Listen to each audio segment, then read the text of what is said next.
বাংলাদেশ বাদ দিলাম, খোদ ঢাকা শহরে there is no central ambulance system। চিন্তা করতে পারেন, আমি বলার আগ পর্যন্ত কেউ চিন্তা করেছিলেন ব্যাপারটা? বিএনপি কিন্তু ব্যাপারটা চিন্তা করেছে। আমি শিওর আপনারা এভাবে চিন্তা করেননি ব্যাপারটা, বিএনপি চিন্তা করেছে। এই মুহূর্তে বাংলাদেশ বাদ দেন, খোদ ঢাকা শহর রাজধানী, এখানে কোনো সেন্ট্রাল অ্যাম্বুলেন্স সিস্টেম নাই। জেলা উপজেলা সব জায়গায় বাদই দিলাম আমরা। আরেকটা ভয়াবহ কথা আপনাদের বলি, শুধু হেলথ ইস্যু নিয়ে।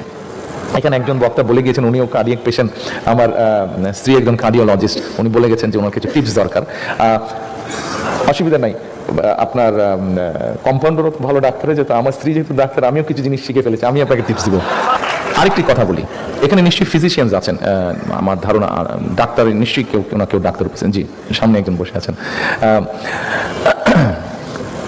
ঢাকা শহরে, বাংলাদেশ বাদ দিলাম, ঢাকা শহরে যতগুলো হাসপাতাল আছে, এই হাসপাতালে রুগীরা যারা যাচ্ছেন, ধরেন তাদের যেই ব্যান্ডেজ ব্যবহার করা হচ্ছে, যেই সিরিঞ্জ ব্যবহার করা হচ্ছে, অর্থাৎ মেডিকেল ওয়েস্ট যেটাকে বলে, এই ওয়েস্টটা ডিসপোজ করার মতন কোনো প্রপার ব্যবস্থা আজ পর্যন্ত গড়ে ওঠেনি বাংলাদেশে।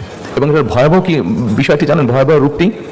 ভয়াবহ রূপটি হচ্ছে এখান থেকে জীবাণু ছড়াচ্ছে এবং এই জীবাণুটা বাতাসে মিশছে, আমি এবং আপনি, আমরা সকলে সেই বাতাসটা শ্বাসের মাধ্যমে, শ্বাস প্রশ্বাসের মাধ্যমে গ্রহণ করছি।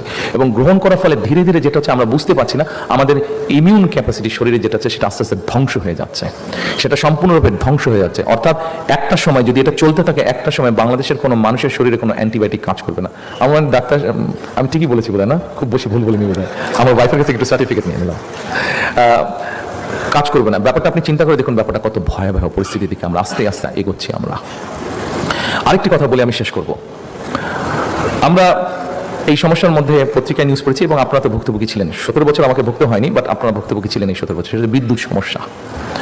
আমি মেডিকেল ওয়েস্টের কথা আপনাদেরকে বলেছি একটু আগে, মেডিকেল গার্বেজ বা ওয়েস্টের কথা বলেছি, কি ডেঞ্জারাস অবস্থার মধ্যে আছে আমরা। ঢাকা শহরে যদি বের হই, বাংলাদেশ বাদ দিলাম, ঢাকা শহরে যদি বের হই, আপনি চারিদিকে যদি তাকান, প্রতিদিন ঢাকা শহরে 7,000 টন ময়লা আবর্জনা তৈরি হচ্ছে। 7,000 টন।